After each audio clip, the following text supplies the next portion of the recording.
আজকে আপনাদেরকে একটা খুব সূক্ষ্ম একটা টিপস এন্ড ট্রিক্স শেখাবো।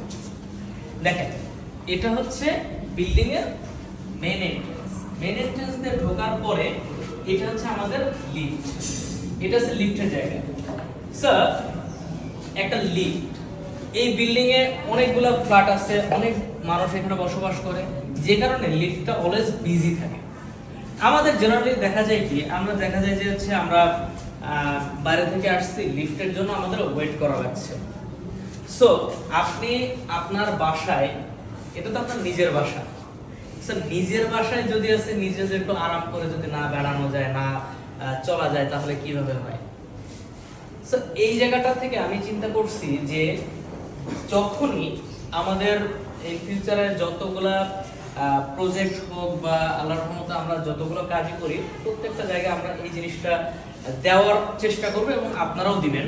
সেটা হচ্ছে যে লিফটের সামনে, জাস্ট লিফটের সামনে একটা ওয়েটিং প্লেস, একটা সিটিং অ্যারেঞ্জমেন্ট করা। সিটিং অ্যারেঞ্জমেন্টটা করলে হবে কি, হ্যাঁ মনে করতে পারেন জেনারেলি মনে হয় যে আছে না, এটা হচ্ছে আসলে আনইউজেবল, এটাতে কেউ বসবে না। না, এটাতেই বসবে।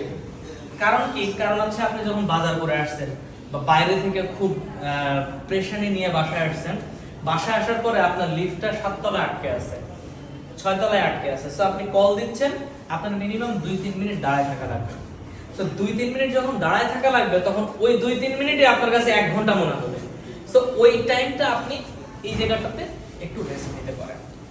দরকার নেই এখানে অনেক বড় সোফা বা বড় লাক্সারিয়াস কিছু করার, জাস্ট একটা ছোট্ট একটা ডিভান।